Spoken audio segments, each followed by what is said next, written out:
Vapoteur, vapoteuse, bonsoir. Dans cette vidéo, on va parler d'un montage, un montage sur plateau reconstructible, donc c'est un peu les termes que vous allez retrouver dans cette vidéo. Quand je parle de ça, je parle de quoi? Moi, je vais parler essentiellement, mais ça pourra s'appliquer aux autres, du Kangertech, Subtank Mini, et avec celui-ci, moi, ce que j'aime bien, parce que c'est celui sur lequel je vape, c'est que, d'abord, c'est un tank, donc on a ici le Pyrex, et on a donc de la contenance, c'est quand même intéressant, et surtout, dans le pack, nous est livré un plateau RBA, et sur ce plateau RBA, on va pouvoir monter nos propres résistances, et je vais vous montrer comment moi, je me démerde pour faire des résistances à peu près de 0,5, sur lesquelles j'ai une bonne restitution de vapeur, et une bonne restitution de saveur. Et là, c'est pas mal. Exemple.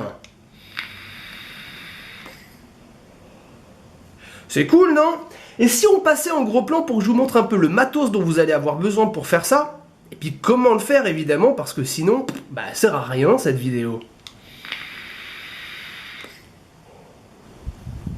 Ok, de quoi on va avoir besoin pour notre montage? De pas mal de choses, comme vous pouvez le voir devant moi. Alors, je vais commencer par les choses que vous devriez avoir normalement chez vous. Des mouchoirs. Ah, j'entends les railleries, on se calme. Les mouchoirs, ça va être pour nettoyer. Hein, bon, ok. Un ciseau. Alors préférez quand même les ciseaux qui sont prévus pour couper les cheveux. Pourquoi? Parce que les lames sont plus aiguisées, c'est vraiment intéressant d'utiliser cela. Ça va être pour découper la fibre tout à l'heure. Vous aurez également besoin d'un tournevis, cruciforme. Alors c'est les tournevis de précision, hein, bien sûr. Moi j'ai pris le plus petit que j'avais. Ça va être intéressant pour deux choses. D'abord pour dévisser, parce qu'on va bien avoir besoin de dévisser à un moment. Et aussi parce que quand on aura fait notre résistance, elle aura à peu près ce diamètre-là. Donc ce sera intéressant si on a besoin de la tortiller ou de vérifier un petit peu si elle est bien en place. Ensuite, vous aurez besoin d'un coupe-ongle. Ça, vous devriez en avoir un chez vous. Alors, vous n'allez pas vous couper les ongles pendant la vidéo, hein, merci pour l'hygiène, mais quand même, ça va nous servir à couper le cantal. On verra qu'avec ça, paf, le cantal, ça saute direct. Ça, c'est des choses que vous devriez avoir chez vous. Alors, ce que vous n'aurez pas chez vous, et qui peut être très intéressant, c'est ce petit accessoire. Ça s'appelle une base de montage. C'est très intéressant. Pourquoi? Parce qu'on va venir monter, notre base RBA dessus, directement ici, et on va pouvoir avoir comme ça une base de travail qu'on va poser au sol, et sur celle-ci on va pouvoir travailler directement. Alors bien sûr, j'essaierai de rapprocher quand j'aurai fait le montage pour vous montrer où le faire, et puis ensuite je le ferai ici. Bon, normalement vous devriez quand même voir ce qui se passe, c'est tout l'intérêt d'être en plan rapproché, même si ici c'est assez large. Maintenant, ce que vous allez devoir acheter obligatoirement si vous avez besoin de faire des résistances vous-même ou si vous avez envie de le faire. Ce petit outil que vous trouverez chez tous les bons commerçants qui va nous permettre de travailler sur des diamètres différents. Donc en fait c'est un guide, ni plus ni moins, pour faire vos résistances. Ce qui est intéressant avec celui-ci, c'est qu'on va pouvoir faire des résistances allant de diamètre 1,5, alors je ne sais pas si on voit bien ici, si le focus se fait proprement, mais 1,5 jusqu'à 3,5. Nous, on va travailler sur une 2. Moi, généralement, je l'ai fait en 2, et comme ça, je suis quasi sûr, avec cette tour, d'avoir une résistance, vous le verrez, qui va être à peu près de 0,50. Bon, des fois, c'est un peu en dessous, des fois, c'est un tout petit peu au-dessus, mais ça varie, bon, c'est pas non plus parfait, évidemment, tout ça, c'est manuel, c'est artisanal. Ensuite, il vous faudra aussi du cantal. Le cantal, c'est un fil résistif que vous pouvez trouver. Si vous avez envie de travailler avec le même que le mien, vous ferez à peu près ce que moi je vais faire. Si vous n'avez pas le même, il faudra peut-être revoir un petit peu, soit le nombre de tours, soit le diamètre, enfin voilà, ça va changer un petit peu. Nous, on va travailler donc avec un 24 jauge, et ce sera un cantal A1, et ça vous pouvez le trouver pareil sur internet, c'est très facile à acheter, ça coûte pas très cher. Et de la fibre. Alors, ça s'appelle aussi du coton, mais c'est pas du coton ici, c'est de la fibre de cellulose. Moi, je vais travailler avec la Fiberfrix, qui est très connue, Fiberfrix densité 2, très intéressante parce qu'elle va avoir une bonne capillarité, donc elle va bien retenir le juice, et on va pas avoir besoin d'en mettre beaucoup pour que ça marche direct. Vous allez voir que la production est intéressante. Bon, je crois qu'on a un peu fait le tour. Bon, bien sûr, moi, j'ai le tank aussi parce que on va avoir besoin de travailler avec. Et prévoyez un juice. Alors, moi, ici, pour que ce soit un peu gourmand, on va travailler avec le Lady Custard de Cloud Vapor. Et celui-ci, il est bon à vaper. Bon, voilà. Je pense qu'on a à peu près fait le tour de ce dont on a besoin. Maintenant, on va se faire une petite vape de transition pour faire un peu le nettoyage et commencer à démonter tout ça.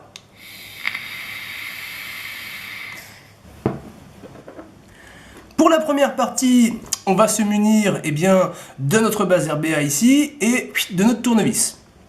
Et vous allez chercher la petite vis qui se trouve sur le côté ici de votre base RBA et on va simplement venir retirer cette vis. Alors faites attention parce qu'elle est toute petite, donc pensez bien cette vis à la mettre de côté. Si vous avez un petit verre, ça peut être sympa. Sinon, vous la mettez juste de côté comme ça, de sorte à ce que vous la retrouviez après. Vous allez pouvoir du coup retirer toute la partie haute et on va aussi pouvoir enlever le chapeau. Donc le chapeau se dévisse très facilement. On dévisse le chapeau, on se retrouve donc sur la partie haute avec deux parties. Pensez à bien nettoyer toutes ces parties, c'est important la propreté. On nettoie bien tout. Maintenant, voilà ce qu'on a à l'intérieur. On va se retrouver ici avec une base complète sur laquelle on va pouvoir venir visser la résistance. Alors vous imaginez bien que notre résistance, elle va être entortillée, on va avoir le coton qui va dépasser des deux côtés, et puis elle va être maintenue par les deux plots qu'on va avoir ici. Ces deux plots-là, vous penserez bien à les dévisser un petit peu, alors moi vous remarquez que c'est déjà fait. Alors dévissez pas trop, de sorte à ce que les vis ne s'en aillent pas. Gardez en fait des vis qui soient quand même toujours vissées sur leur pas de vis. Pourquoi? Parce que sinon vous allez vous embêter à les remettre et ça sert à rien, on va pouvoir glisser la résistance à l'intérieur. Donc on va en fait travailler là-dessus.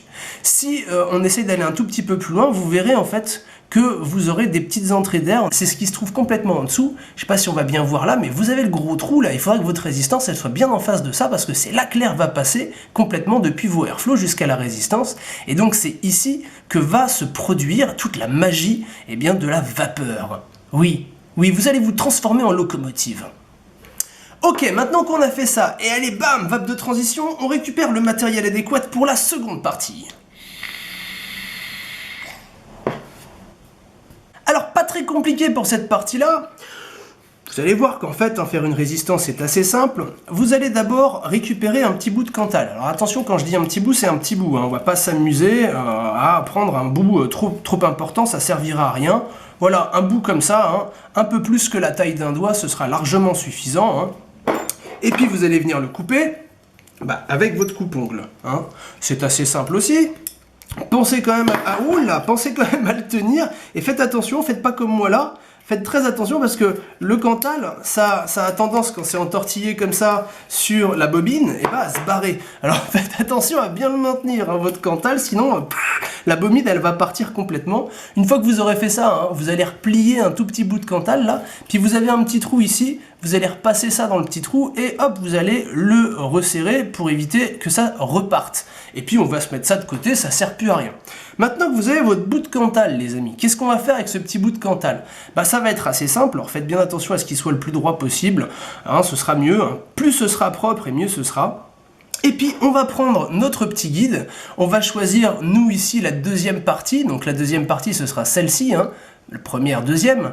On va se mettre au tout début comme ça, et puis on va laisser un tout petit peu comme ça dépasser. Pas trop, mais un tout petit peu, ce qui nous permettra de visser.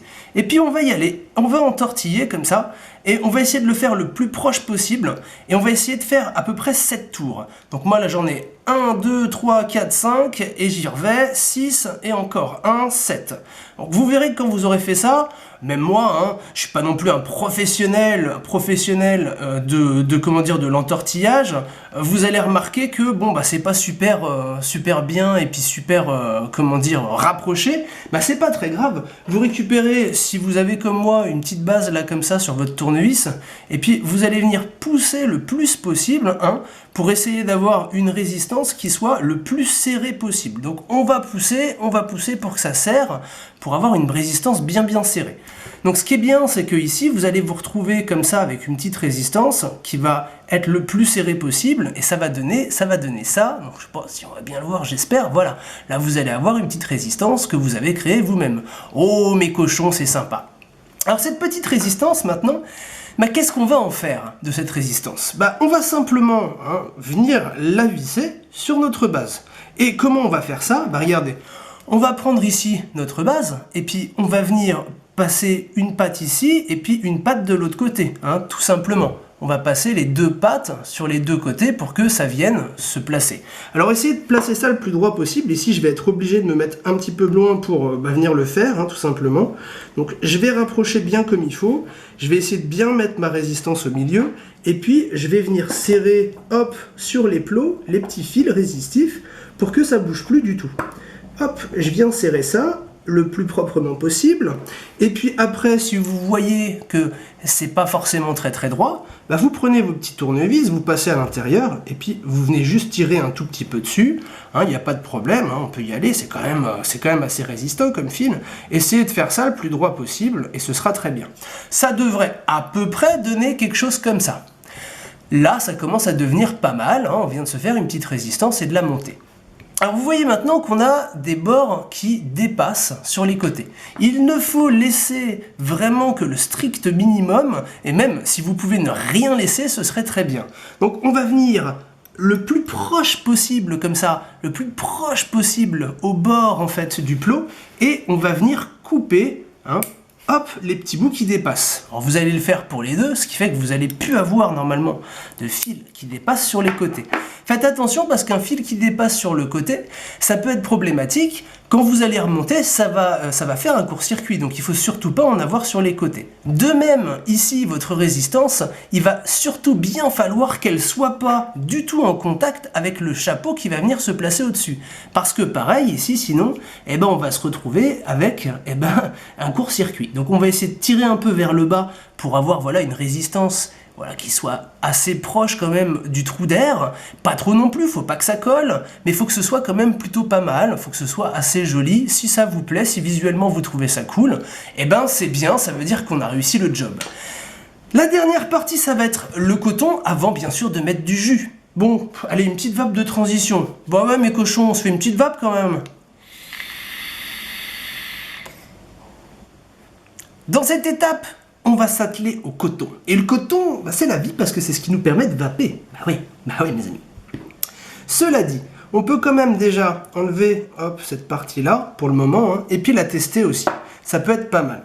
Alors faites bien attention à ce que la résistance soit bien droite. Alors si elle ne l'est pas trop forcément sur votre montage, vous n'hésitez pas à la remettre bien droite. Il faut vraiment que ce soit nickel. Bon, ça peut demander un petit peu d'entraînement, ça peut demander aussi d'y revenir plusieurs fois. Et après tout, c'est une activité comme une autre, c'est un hobby et c'est agréable.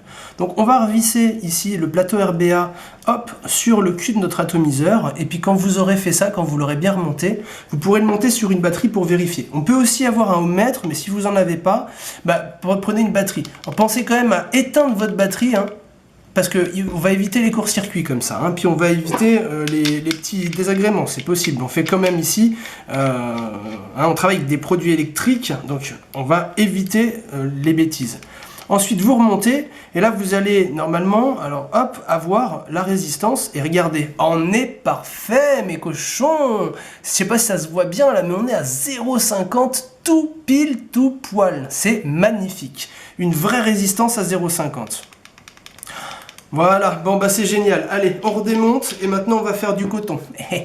Et le coton, c'est bien. Allez, maintenant, on va le remettre sur sa base de travail. Ça peut être sympa de vérifier quand même, parce que comme ça, si vous vous êtes trompé sur votre résistance, écoutez, c'est pas grave. Dans ce cas-là, vous la refaites, vous détruisez juste un peu de Cantal. Au début, moi, j'en ai fait beaucoup quand même avant d'arriver à ça. Pensez bien, c'est 7 tours. 7 tours, moi, je fais du 7 tours. Du 7 tours, ça me permet d'avoir du 0,50. J'adore vaper en 0,50. Alors, la Fiber Frix. Comment ça se présente? C'est de la cellulose. Bon, de la cellulose, c'est ça, ça ressemble un peu à du coton en fait, c'est de la fibre, ni plus ni moins. Alors moi je vais pas défoncer ici les pans qui sont pleins, parce que ça c'est des pans pleins, je les ai pas encore découpés, ceux-là ils sont tout beaux, tout neufs. Je vais plutôt en fait utiliser un bout qui me reste, voilà, un petit bout ici, et je vais pas en découper beaucoup. Je vais prendre mon petit ciseau ici, et regardez, je vais venir couper un tout petit bout, mais vraiment un tout petit bout, ça sert à rien d'en mettre beaucoup, limite même presque là j'en ai trop, mais bon. Après, c'est bien aussi pour vous montrer, de toute façon, de l'excédent, vous en aurez. Maintenant, qu'est-ce qu'on va faire? Ce coton ici, à sa base, vous allez ici faire un petit boudin entre vos doigts. Alors, vous allez essayer de faire le boudin le plus petit et le plus serré possible, afin que ça passe dans la résistance. Il faut que ce soit bien serré. Si au bout, vous avez un gros boudin au bout, et que vous n'arrivez pas à le serrer, parce que c'est vrai que le bout, généralement, c'est un peu embêtant, alors, moi, on va voir si ça passe. Si ça passe pas, vous coupez le bout, c'est pas très grave. Bon, moi, il passe nickel, c'est c'est parfait. Une fois que vous l'aurez passé, comme ça, vous allez le tirer. Et en fait, quand vous allez le tirer, je vous conseille ici de pincer un petit peu pour essayer de bien faire rentrer ici la fibre à l'intérieur de la résistance. Il faut bien que ce soit dans la résistance. Moi, je vais tirer assez, juste à peu près à ça, pour ne laisser dépasser d'un côté, vous voyez, regardez ici, pardon, j'étais pas bien droit, mais pour ne laisser dépasser ici que ce petit bout-là qui va être utile. Et de l'autre côté, je vais couper, tout simplement, et je vais me retrouver avec 2 petits bouts de chaque côté, et ce sera largement suffisant pour que ça fonctionne. Voilà. Là, c'est très bien comme ça, c'est largement suffisant. Ce que je peux vous conseiller aussi, c'est d'exploser un petit peu la fibre. Alors pas trop, hein, on va juste tirer un tout petit peu pour séparer la fibre. On va pas vouloir déchirer la fibre, attention. Hein. Sur cette étape-là, l'idée c'est simplement d'aérer la fibre. Je trouve moi que la capillarité est beaucoup plus intéressante comme ça. Et puis comme elle est très dense, en fait, cette fibre-là, on va pouvoir comme ça avoir 2 petits gros boudins. On va appeler ça des gros boudins, des petits gros boudins, des 2 côtés. Et quand vous aurez fait ça, vous allez pouvoir remettre le capot supérieur directement dessus, en faisant bien passer ici votre Fiberfrix à l'intérieur. Moi, je veux bien que vous la fassiez passer à l'intérieur. Il ne faut pas que ça dépasse sur les côtés, il ne faut pas que ça dépasse en dessous, il faut vraiment que ce soit parfait. Et séparez bien les 2 côtés, hein. Il faut qu'on voit votre résistance. Voilà, comme ça c'est bien. Là, on voit votre résistance et hop, on a le coton qui va venir remplir l'intérieur ensuite. Hein, d'accord ? Une fois que vous avez fait ça, vous allez chercher en faisant tourner tout doucement le petit trou de tout à l'heure. Et dès que vous avez trouvé le petit trou de tout à l'heure, vous récupérez la vis. Allez, on cherche la vis qu'on a fait tomber par terre, avec laquelle le chat s'est amusé et qui était nous foutre ça sous le canapé, le saligot, et on va venir revisser ici, sur le côté. Alors maintenant qu'on a revissé sur le côté, c'est parfait. Dernière étape pour notre fiber. Si comme moi vous avez plusieurs outils dans votre trousse de tournevis de précision, vous attrapez celui qui est plat et non pas celui qui est cruciforme. Et on va venir, regardez, cette Fiberfrix, on va venir ici la pousser à l'intérieur, voilà. Vous allez la pousser pour que ça remplisse le petit trou qui se trouve en dessous. Le petit trou là, il faut qu'il soit rempli de fiber. Et on va bien en mettre sur les côtés, on va essayer de remplir proprement. Faites ça de sorte à ce que la résistance puisse être vue, on puisse la voir, c'est important. Si vous pensez que vous avez mis trop de coton, n'en mettez pas beaucoup, ça sert à rien de mettre beaucoup de coton. Vous coupez l'excédent, tout simplement. Si vous êtes content de vous, vous continuez à appuyer et puis vous essayez de remplir proprement, sans trop appuyer non plus. Il faut quand même que ça reste aéré tout ça. Il ne faut pas que ce soit trop tassé, ça sert à rien que ce soit tassé. Voilà, on va remplir proprement pour que des 2 côtés, ça remplisse bien en fait avec de la fiber et que ça fasse quelque chose qui ressemble à ça. Donc vous voyez que la résistance, elle est en face du trou d'aération, propre, et elle va se prendre des coups d'air dans la tronche et ça va être super. Quand vous aurez fait ça, maintenant vous allez remplir, parce qu'on va maintenant passer à l'amorçage. Et à l'amorçage, pour y passer, il fallait bien qu'on se tape une vape de transmission. Vous pensez bien. Bon, votre coton est prêt, votre résistance est prête, tout est nickel, c'est génial. On va prendre notre liquide et puis on va en prendre un peu à la pipette. Pas trop non plus, ok ? Et puis on va simplement ici venir mettre quelques gouttes directement sur le coton. Hop, voilà, quelques gouttes sur le coton et une petite goutte sur la résistance pour bien imbiber tout ça. Là, vous imbibez bien avec votre juice, votre petite résistance. Faites attention que ça aille pas sur les côtés. C'est pas obligatoire, il faut juste en mettre un tout petit peu. Là, c'est de l'amorçage pur. Vous allez dévisser ça. Vous allez remonter ça. Hop, sur votre base d'atto. Allez, au cul, on y va. Vous allez voir que normalement la fiber, elle se met un peu à boire. Sur les côtés, avec votre juice, ça devrait déjà commencer à remplir les côtés. Vous voyez, moi, les côtés, là, ils commencent à être un petit peu imbibés. C'est très agréable. On va donc remonter aussi ça sur la batterie. Allez, on y va. On va rallumer la batterie. Et on va juste vérifier d'abord le voltage. Alors moi ici, vous voyez, je vais le descendre un peu parce qu'il était à 37, j'étais sur une autre résistance. Donc je vais le descendre encore et je vais aller tomber directement à 30 à peu près, on devrait être pas mal. Quoi qu'on va peut-être même se mettre à 27. Après à vous de tester. Moi je vais mettre à 27, donc à 3,67 volts sur ma résistance, hop, à 0,50. On voit pas très bien avec l'affichage, mais voilà ce que ça donne. Et on va appuyer un tout petit peu. Voilà, pour voir le juice partir. Pas trop, hein, 1 ou 2 fois. Enfin, vous pouvez sentir, c'est déjà incroyable, c'est royal. Ensuite, on va remettre un tout petit peu. Il faut quand même amorcer tout ça. Vous allez voir que quand vous allez remettre, ça va commencer à absorber encore mieux. Parce que là, on vient déjà de commencer à faire fonctionner la fiber. Et puis, on va rappuyer encore un petit peu. Voilà, on va voir le juice sauter un peu. C'est joli. C'est parfait. Pas trop non plus. Hein. Là, on est à l'air libre. C'est pas encore dans les bonnes conditions. Donc, éteignez tout. Remettez-moi le chapeau par-dessus. Hop là. Et puis vous allez remplir votre tank avec votre liquide. Là, on est sur la dernière partie, on se fait plaisir. Hein, on y va. Vous savez quoi? Moi, je vais même remplir directement. Allez hop, je vais remplir au flacon. Allez, on y va. Là, on est des foufous, on remplit au flacon directement. C'est parti pour le Custard, le Lady Custard. Hop là. Voilà, on va en mettre bien comme il faut à l'intérieur. Le bon juice. Et puis, on va venir revisser la taux directement. Allez, on monte tout la taux. Je vais lui mettre un diptyque parce que celui-là, il en a pas. Un petit diptyque des familles. Voilà, on est bon. On va se remonter ça tranquille. Et, écoutez, j'ai envie de vous dire que là, on va vaper. Allez, je vais remonter pour vaper. Mais d'abord, vape de transition. Allez, avec un autre.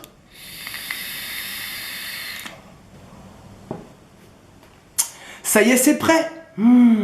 Notre petite résistance est nickel. Je vais rallumer. Là, on est bon. Tout est prêt. Et j'ai envie de vous dire, on y va?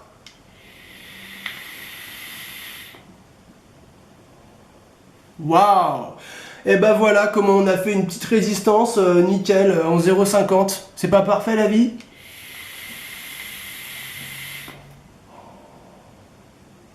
Si, c'est génial. J'espère que vous avez apprécié ce petit montage avec moi. Je vous dis à bientôt pour une nouvelle vidéo. Vive la vape libre. N'oubliez pas d'adhérer à Les Douces. Et qu'est-ce qu'on fait? On s'en tape une petite pour la fin. Allez, salut!